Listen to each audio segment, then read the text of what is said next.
Selamat pagi, siang, sore, dan malam untuk Bapak, Ibu, adik-adik, kakak-kakak dari Desa Tribakti Mulya, Kecamatan Pangalengan, Kabupaten Bandung, serta teman-teman pendengar semua. Ini merupakan episode pertama dari Pojok Cerita. Pojok Cerita adalah curhatan sekumpulan mahasiswa yang menaruh perhatian lebih terhadap kondisi yang sedang kita alami bersama, yaitu pandemi yang menyerang dunia saat ini. Informasi yang kami sampaikan di sini berasal dari beberapa informasi terpercaya di Indonesia, seperti dari Kementerian Kesehatan Republik Indonesia, covid19.go.id, WHO, dan lain sebagainya. Perkenalkan, saya Dena. Dan saya tidak sendiri di sini, saya ditemani oleh teman saya, Selin. Halo Selin, apa kabar? Yeay, baik Den. Gimana kabarmu Den? Ya, alhamdulillah baik. Kalau kabar keluarga baik Sel. Iya, aman, baik-baik Den. Wah, syukurlah ya kalau baik, karena keadaannya masih agak parah ini kan. Oke, seperti yang kita lihat dan dengar bersama-sama ya di televisi, sosial media, media cetak, dan media-media lainnya, Indonesia saat ini itu sedang mengalami gelombang kedua dari COVID-19 yang lebih ganas dan lebih cepat penularannya ya, yang seperti kita lihat kasus positifnya tuh terus melonjak naik, bahkan hampir 20 kali lipat. Yang awalnya hanya 3.000 sampai 5.000 kasus positif per hari, sekarang menjadi 40.000 hingga 50 ribuan kasus per hari. Dan yang tertinggi itu ada kemarin hari Kamis 15 Juli sebanyak 56.757 kasus positif per hari. Wah, melihat situasi seperti sekarang ini ya, sepertinya itu sangat beresiko sekali nggak sih Sel, buat berpergian keluar rumah gitu. Nah iya, bener banget sih. Ini kan karena kasusnya yang terus melonjak drastis ya dari bulan Juni kemarin. Akhirnya kan pemerintah menetapkan pemberlakuan PPKM Darurat Jawa Bali yang dimulai sejak 3 Juli hingga 20 Juli kemarin. Nah, tapi kan sekarang diperpanjang ya PPKM sampai 2 Agustus besok. Jadi ini PPKM daruratnya diperpanjang sampai 2 Agustus besok. Wah ya bener ya, kalau kita lihat kan mesti diperpanjang karena emang kasus positifnya tuh masih belum menurun secara signifikan gitu, oleh karena itu diperpanjang. Nah ngomongin soal PPKM nih, sebenarnya PPKM itu apa sih Sel? Dan apa gitu yang membedakan PPKM ini yang sekarang ini dengan hari-hari lain gitu? Mungkin dari pengalaman pribadi kamu atau kamu baca-baca gitu ya, apa sih hal yang paling kerasa saat kita menjalani PPKM ini? Oke. Soal PPKM ya. PPKM sendiri kan sebenarnya kepanjangan dari pemberlakuan pembatasan kegiatan masyarakat dan di mana itu dinyatakan sendiri oleh kepala negara kita yang dilansir dari setkap.go.id. Nah, PPKM darurat ini kan dilakukan pembatasan aktivitas yang lebih ketat nih daripada biasanya yang sudah berlaku atau biasanya sehari-hari kita walaupun pandemi kan kita kadang masih keluar gitu ya. Tetap pakai masker, tetap apa. Tapi kalau PPKM ini benar-benar dikurangin. Dan bahkan kayak malam-malam gitu ya jam 6 kalau di tempatku tuh kayak udah pada tutup gitu loh Dan. Ya, jadi kayak jam 6 tuh udah kayak semuanya udah pada di rumah dan itu bagus sih karena artinya kan tertib ya. Nah terus kalau aku tuh kemarin ini sedikit cerita kali ya. Kemarin tuh sebelum PPKM tuh aku kayak pengen beli sepatu gitu loh. Kayak sesuatu bentuknya apa? Pengen beli sepatu di mall gitu kan. Tapi karena PPKM kan tutup nih mallnya. Jadi nggak jadi deh. Iya bener-bener kayak kerasa kayak semua ditutup, ngurangin kerumunan gitu ya. Iya, itu kan juga menurut instruksi Menteri Dalam Negeri kan yang diatur mengenai beberapa hal yang berubahnya selama PPKM ini kan seperti sekolah nih yang awalnya boleh offline beberapa hari sekali, sekarang jadi 100% daring. Terus ada juga kan sekarang para pegawai kantor yang kerja di bidang non-esensial itu harus 100% kerja di rumah. Terus juga ada transportasi umum kayak pesawat, kapal laut, kereta api, bis.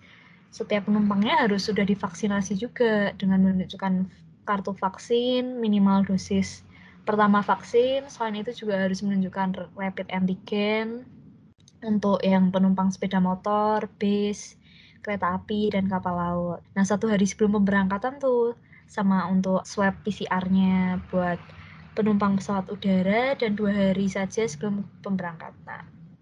Dan ini sih yang paling kerasa beda ya sama sebelumnya. Itu tuh ya itu tadi jam buka sih kalau dari aku, kayak supermarket, warung makan, restoran. Itu sampai jam 8 malam doang.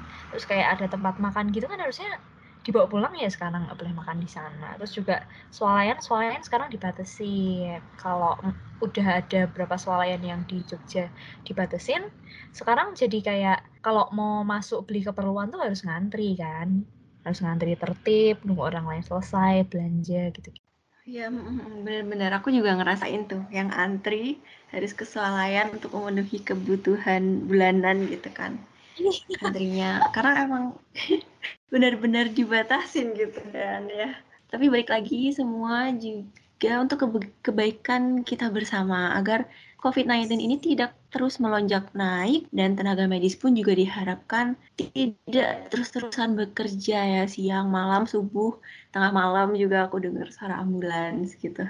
Iya, setuju. Setuju banget sih kalau apalagi ya kalau misalnya denger kayak pas tengah malam. Tengah malam itu kayak ada suara mobil ambulans, terus suka ngeri sendiri gak sih kayak, waduh, orang mana lagi nih yang kena. Tapi kayak di saat bersamaan sedih juga mengingat tenaga medis kayak di keadaan yang kolaps ini, para pahlawan bangsa ini harus terus-menerus bekerja siang malam untuk mengobati masyarakat.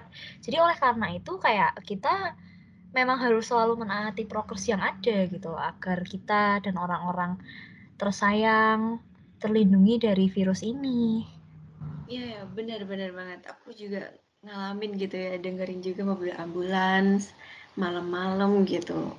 Pasti kalau kita tahu tenaga medis kita juga capek gitu ya kan, kerja juga siang malam, pasien datang gitu. Jadi kita juga turut berduka cita sedalam-dalamnya kepada para tenaga medis, pahlawan bangsa ini yang telah gugur mendahului kita sewaktu bekerja. Semoga amal dan ibadah mereka diterima di sisi Tuhan dan keluarga yang ditinggalkan diberi ketabahan. Amin. Nah, Iya. ngomong-ngomong soal gelombang kedua COVID nih, yang udah sangat kolaps gitu kan. Kita tahu sebenarnya rumah sakit itu sudah sangat kewalahan menerima lagi pasien yang berdatangan. Bahkan juga kalau kita lihat ya, ada pasien yang meninggal belum sempat tertangani. Ada pasien yang harus dirawat di tenda darurat yang emang didirikan di depan rumah sakit gitu. Kemudian ada pasien yang dirawat di lorong-lorong rumah sakit juga ada, saking terbatasnya kamar untuk rawat inap. Nah, sebenarnya ya kalau kita telusuri gitu, gelombang kedua COVID ini tuh berasal dari mana? Sebenarnya kan ada kesimpangan ya, satu kubu menyalahkan pemerintah varian baru. Karena varian baru yang lebih cepat menular itu udah masuk ke Indonesia, hingga menyebabkan gelombang kedua COVID-19. Nah, ada juga yang menyatakan bahwa memang masyarakat akhir-akhir ini sudah mulai kendur. Nah, atau bagaimana nih Sel sebenarnya? Oke, ini kan lagi-lagi ya, lagi-lagi dari kepala negara kita, itu pandemi COVID-19 dalam beberapa hari terakhir ini juga udah berkembang sangat cepat, karena adanya varian baru ini kan. Nah, varian baru ini juga bukan hanya menjadi persoalan di negara kita aja loh, namun kayak juga menjadi persoalan serius di banyak negara. Karena selain itu mungkin ada benernya juga masyarakat sudah mulai nggak waspada dengan pandemi, sehingga prokesnya juga aku lihat mulai longgar di titik-titik tertentu. Dan karena kita tahu sejak Maret hingga Mei kan kurva COVID ini kan sangat landai ya. Nah, oleh karena itu tuh sekarang menurutku juga jangan menyalahkan siapapun juga sih. Cuman kita yang penting nih kayak kita mawas diri aja kali ya, dari masyarakat juga baiknya patuh prokes 5M. Sekarang udah 5M kan ya, bukan 3M lagi, 5M nih. Yaitu pakai masker, jaga jarak, mencuci tangan, menghindari kerumunan, serta mengurangi mobilitas atau mengurangi pergi keluar. Nah, karena hal yang masih bisa ditunda, itu kalau bisa ya kita lakukan di hari lain aja. Karena hal ini dimaksudkan biar kita bisa melindungi diri sendiri dan tentunya keluarga. Serta pemerintah juga menutup jalur sementara luar negeri juga kan, agar enggak semakin banyak varian baru yang masuk dan menimbulkan masalah baru untuk negara. Yap, benar banget tuh. Untuk selalu kayak mawas diri apa ya, introspeksi gitu kan ya. Jangan menyalahkan siapa-siapa karena ini udah terjadi gitu saat sekarang ini. Dan yang paling penting tuh jangan menyebar kebencian gitu ya. Kalau kita lihat di sosial media semua orang saling menyalahkan. Saya kan ini gara-gara A, B, C gitu. Yang penting kita mawas diri. Ya. Dan tetap tegakkan dan perketat protokol kesehatan. Ini aja. Dan sekarang juga udah ada anjuran-anjuran gitu kan ya. Ya, sekarang kan udah ada anjuran-anjuran gitu kan ya. Untuk memakai masker sekarang 2 lapis gitu. Jadi yang dalam itu adalah masker medis dan yang luar itu adalah masker kain atau pakai masker N95. Nah, masker N95 ini merupakan masker dengan tingkatan paling baik dibandingkan masker lain dan masker medis. Serta jangan lupa juga untuk mengganti membuang masker ketika sudah digunakan lebih dari 4 jam. Nah, kalau aku sendiri nih ya, kalau aku sekarang keluar rumah juga masker 2 lapis, ya takut aja gitu kan ada varian baru yang cepat menyebar gitu. Jadi ya itu tadi bagian dalam itu masker lapis pertama itu adalah masker bedah dan lapis kedua adalah masker kain. Nah, emang ya itu tadi seperti yang kita tahu varian virus COVID-19 saat ini tuh sangat cepat menyebar virusnya. Sehingga kita memang perlu proteksi untuk mencegah penularan virus ini. Nah, karena tadi kita berbicara tentang varian nih, ya sebenarnya varian COVID ini tuh ada apa aja dan apa aja sih yang sudah memasuki Indonesia?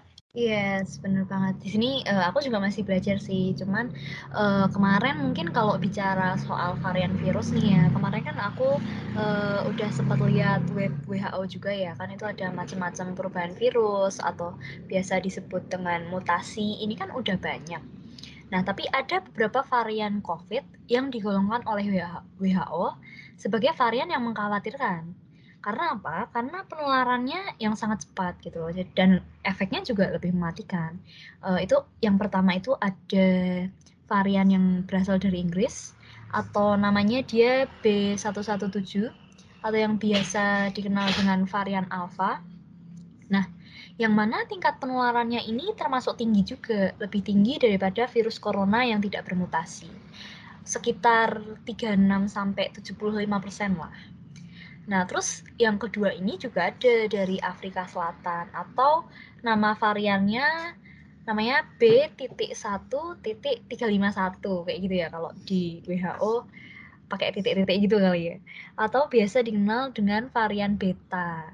Nah, varian ini lebih banyak menginfeksi masyarakat berusia muda di Afrika Selatan. Nah, terus ada lagi nih yang ketiga, gila sih sampai 3 ya. Itu ada varian gamma yang berasal dari Brazil atau varian P.1 atau biasa dikenal dengan variasi gamma. Nah, yang terakhir ini selain ada 3 itu tuh juga ada varian yang paling banyak juga di Indonesia, yaitu varian dari India. Kan kita kan udah denger-denger kan sempat dari India. Nah, itu varian Delta yang dari India.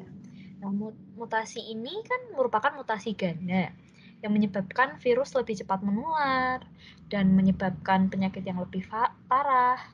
Dan varian Delta ini bahkan dinyatakan 50% loh lebih cepat menular daripada varian Alpha dan varian Delta.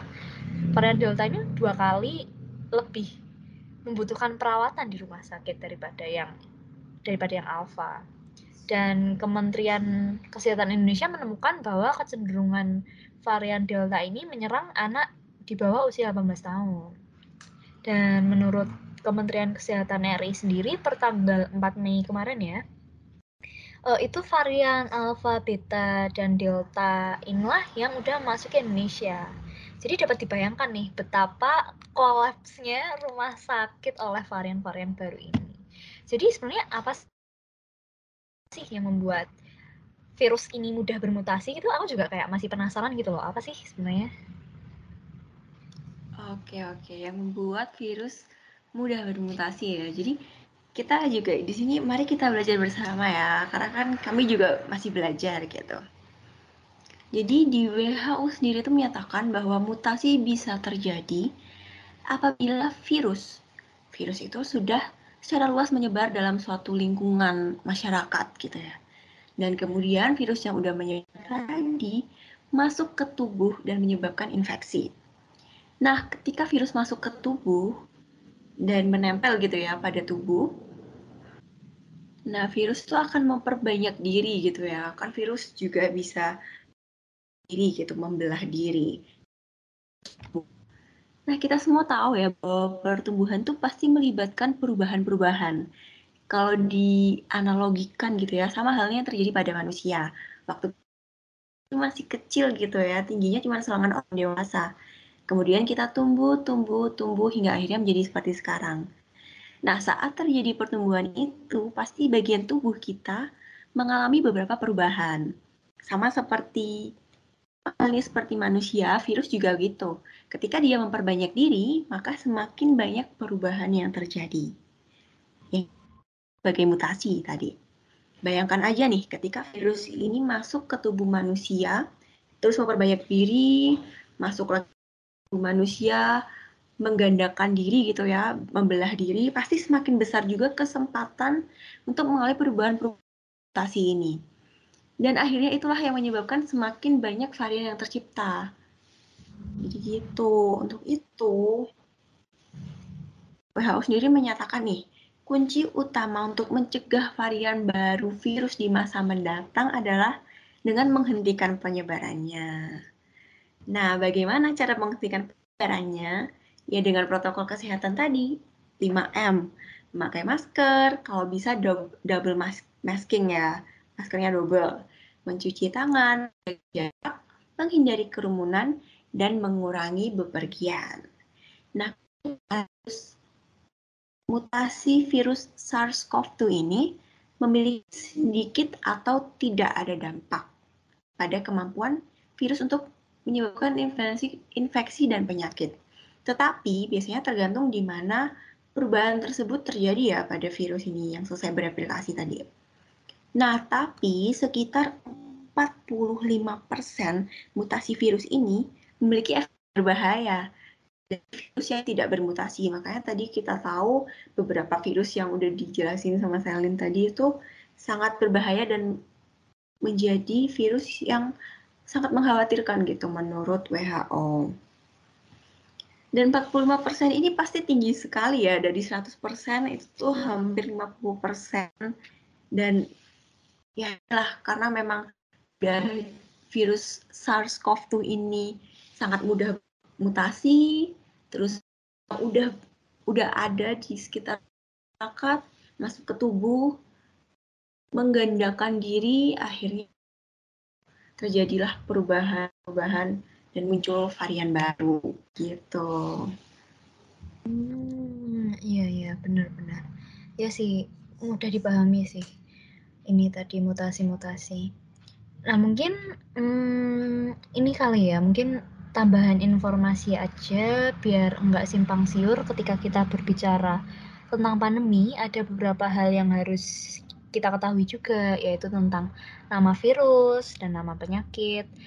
Untuk nama penyakitnya sama seperti yang sudah kita kenal, itu kan ada COVID-19 atau Coronavirus Disease 19. Namun untuk nama virusnya sendiri itu kan ini ya, benar tadi, SARS-CoV-2. Jadi diharapkan pendengar tidak salah untuk menyebutnya nanti. Ketika membicarakan virus, maka nama virusnya adalah SARS-CoV-2. Ya benar. Kan banyak terjadi kesimpang siuran ya tentang ini. Nah, jadi sebagai tambahan pengetahuan bagi kita gitu. Terima kasih Selin informasinya. Nah, ini kan begitu banyak varian ya. Dan sebenarnya penyebab dari banyaknya lonjakan kasus COVID itu akhir-akhir ini tuh salah satunya karena varian Delta ini. Nah, jadi sebenarnya apa sih gejala yang membedakan antara varian Delta ini dengan penyakit COVID yang umumnya kita ketahui gitu, yang awalnya berasal dari Wuhan? Apa sih sebenarnya? Ya, oke. Ini aku dapat informasi dari smartcity.jakarta.go.id juga. Pada dasarnya kan virus SARS-CoV-2 ini kan dalam tubuh orang yang terjangkit akan menunjukkan beberapa gejala kayak demam, ada batuk kering, ada napas pendek, ada mudah lelah juga, menggigil, atau yang paling sering itu sih kadang tidak dapat merasakan bau dan rasa di lidah itu hilang. Nah, sebagian gejala ini mungkin masih dialami penderita COVID-19 yang varian Delta, jadi masih sama bisa. Namun ada beberapa gejala yang biasanya dialami oleh penderita varian Delta, yaitu ada nyeri otot, ada sakit kepala, ada sakit tenggorokan, ada sampai hidung tersumbat atau pilek, sampai mual atau muntah lah, bahkan sampai diare, sakit perut, kehilangan nafsu makan, gangguan pendengaran, bahkan sampai pembekuan darah, juga sampai gangrene, atau gangrene itu kayak matinya jaringan tubuh. Nah, itu kan banyak banget kan. Jadi kayak pada varian yang muncul ini tuh emang beberapa gejala barunya tuh walaupun jarang gitu ya, tapi kayak gangguan pendengaran, pembekuan darah, sampai jaringan tubuh mati tuh yang mana ini sangat berbahaya sekali gitu loh. Apabila kayak jaringan tubuh mati, bayangin gitu ya, mungkin sehingga harus segera ditangani gitu loh. Apabila muncul setidaknya 5 hingga gejala di atas kayak gitu. Iya benar banget. Aku bayangin aja gitu udah ngeri gitu ya. Dan lalu hal apa sih Sel gitu ya ketika tahu kalau misal ada orang rumah, wah kayaknya tanda-tanda positif. Oke. Pastinya ya hal yang dilakukan pertama kan adalah perlu kita melaporkan hasil tes. Hasil tes itu dilaporkan ke tokoh masyarakat setempat, kayak misalnya RT atau RW. Dan jangan lupa juga berkonsultasi dengan tenaga kesehatan yang menangani apakah aman untuk melakukan isolasi mandiri di rumah atau harus dirawat di rumah sakit. Karena kita tahu sendiri ya, kalau misalkan lansia gitu ya, sangat berisiko sekali untuk dirawat sendiri di rumah. Jadi ada beberapa yang harus dirawat inap gitu. Dan kalau untuk pasien yang isoman gitu ya, isoman di rumah mandiri dan beberapa berada di lingkup satu rumah dengan keluarga yang negatif juga lainnya, ada beberapa hal nih yang harus diperhatikan biar enggak menulari satu sama lain. Itu yang pertama, kita harus pasti ya, walaupun di dalam rumah tapi kita harus pasti selalu pakai masker dan rajin mencuci tangan. Nah, selain itu yang kedua juga kita harus rutin membersihkan ruangan nih, karena kan kita di rumah ya. Kita di rumah, tentu kan kita enggak cuman diem aja di satu titik, tapi kita juga walaupun di kamar kita tetap gerak juga kan. Jadi kita harus rajin-rajin juga membersihin ruangan. Nah, yang ketiga ini juga ada, kita pastikan gunakan alat makan dan minum itu terpisah dari yang lain. Karena kalau bisa ya, ditandai gitu alatnya. Jadi biar nggak ketuker, dan bersihin alatnya juga di tempat terpisah biar aman. Nah, terus untuk yang keempat kan kita pakai pakaian, anduk, spray dari pasien COVID itu juga terpisah sama pakaian keluarga lainnya. Nah, selain itu untuk penggunaan kamar mandi nih, kan di rumah kan misal punya satu kamar mandi aja. Nah, setelah menggunakan sebaiknya kayak diberi jeda 2-3 jam sebelum digunakan oleh anggota keluarga lain. Dan pastikan bahwa ventilasi di kamar mandi itu yang lubang-lubangnya itu baik.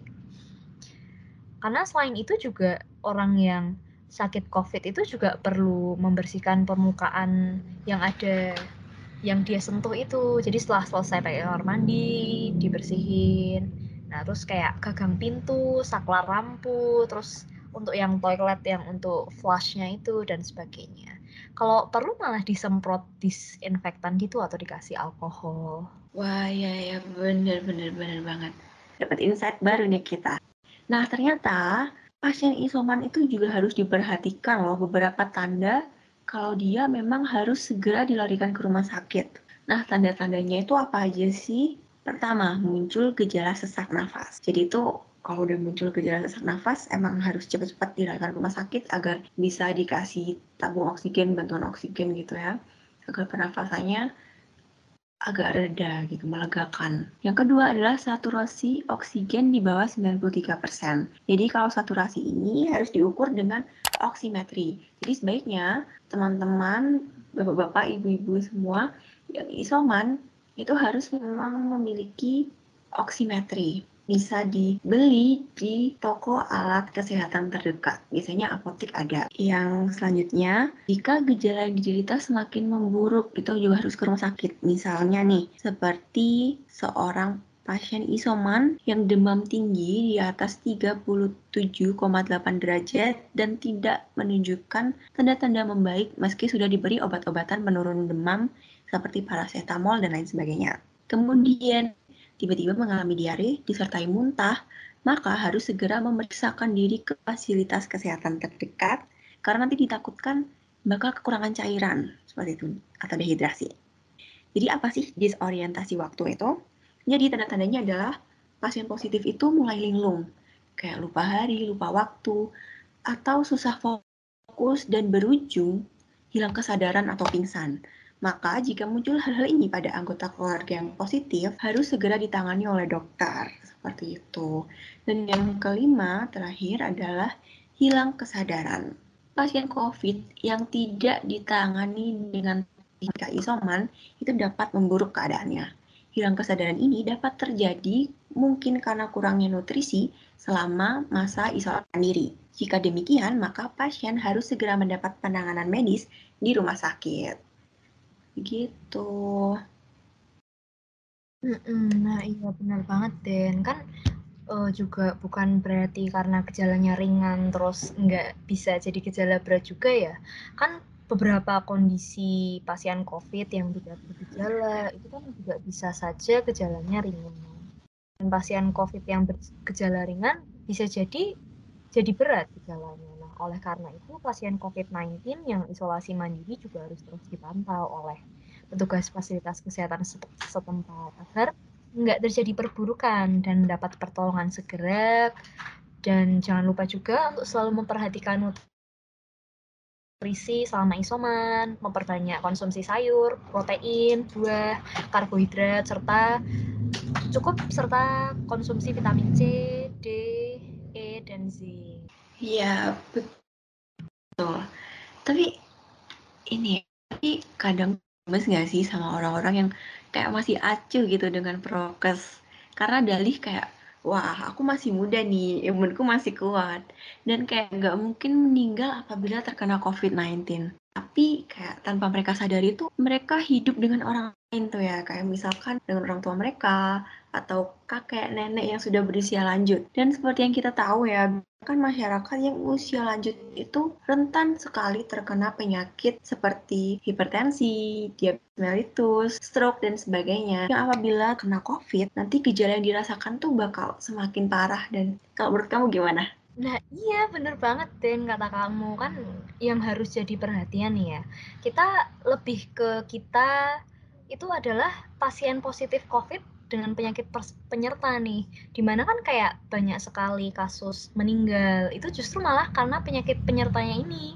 Kayak informasi yang udah aku baca juga dari web covid19.go.id-nya yang di peta sebaran itu juga di sana ditampilin nih grafik mengenai pasien yang meninggal karena COVID, itu dengan penyakit penyertanya itu bisa dilihat juga di posisi pertama itu penyakit penyertanya yang paling banyak diabetes mellitus loh. Itu tuh dengan banyaknya pasien meninggal itu sekitar 10% dari seluruh jumlah pasien COVID yang meninggal. Nah, terus yang kedua diikuti penyakit tekanan darah tinggi atau hipertensi. Itu ada dia sekitar 9,5% dari seluruh pasien meninggal karena COVID. Dan kemudian yang ketiga itu juga ada dari penyakit jantung sebesar 5,5%. Terus selanjutnya itu juga ada kayak penyakit ginjal, penyakit PPOK atau paru obstruktif kronis dan sebagainya. Jadi kami memohon sekali kepada siapapun pendengar, entah remaja, entah dewasa muda, atau tua dari seluruh lapisan masyarakat, hendaklah kita tetap melakukan protokol kesehatan dengan ingat untuk menerapkan 5M. memakai masker, mencuci tangan, menjaga jarak, menghindari kerumunan, dan mengurangi mobilitas. Karena bukan hanya untuk diri Anda sendiri, tetapi juga untuk orang tua, untuk kakek nenek, dan keluarga tersayang di rumah. Ya, benar banget nih. Oke, ini dapat dilihat ya di sini. Kalau teman-teman lihat, grafik kelompok umur positif COVID-19 pasien berusia 35 hingga 41 tahun merupakan pasien dengan kasus positif terbanyak dari semua kelompok umur. Tetapi jika dilihat dari grafik meninggal, kelompok umur 60 tahun lebih itu adalah merupakan kelompok umur yang paling banyak menjadi korban, alias paling banyak meninggal. Nih, dapat kita lihat ya grafiknya. Oleh karena itu, benar banget kata Selin, kita harus selalu melindungi keluarga tersayang nih dengan menegakkan 5M, yaitu memakai masker, mencuci tangan, menjaga jarak, menghindari kerumunan, dan mengurangi mobilitas. Serta diharapkan untuk menjauhi 3K. Apa sih 3K itu? Kayaknya baru dengar gitu ya. Jadi 3K adalah K pertama, kontak dekat. Kontak dekat dengan siapapun, karena kita tidak tahu gitu apakah orang yang kita temui itu merupakan orang tanpa gejala tapi positif ya, atau bisa disebut OTG atau bukan. Yang kedua adalah kerumunan. Seperti yang kita tahu kan, kita harus menghindari kerumunan gitu ya, karena kita nggak tahu orang yang ada di samping kanan, kiri, depan, belakang kita tuh sebenarnya OTG atau enggak gitu kan. Dan untuk K yang ketiga adalah kamar atau ruang tertutup. Jadi kita memang sama COVID ini tuh memang harus menghindari pertemuan pada kamar atau ruang tertutup. Nah, sebagai tambahan, untuk mencegah penularan COVID-19, terutama varian Delta yang tingkat penularannya lebih tinggi ini, pakailah 2 masker atau masker double ketika akan bepergian keluar rumah. Yaitu yang pertama, lapis pertama adalah masker medis, dan lapis berikutnya adalah masker kain. Dengan itu, akan memberikan Anda perlindungan yang lebih optimal dari virus ini. Oke, terima kasih untuk semuanya yang telah mendengarkan Pojok Cerita episode 1 kali ini. Terima kasih juga pada Selin yang sudah menemani saya hari ini. Thank you juga nih. Ya, makasih Selin. Dan kami mohon maaf sebesar-besarnya apabila ada salah kata maupun perbuatan yang disengaja maupun tidak, yang mungkin melukai hati pendengar. Semoga pendengar selalu dalam keadaan sehat, semoga yang sakit segera dipulihkan, dan jangan lupa selalu terapkan 5M dimanapun dan kapanpun kalian berada. Dan sampai ketemu lagi di Pojok Cerita. Sampai jumpa.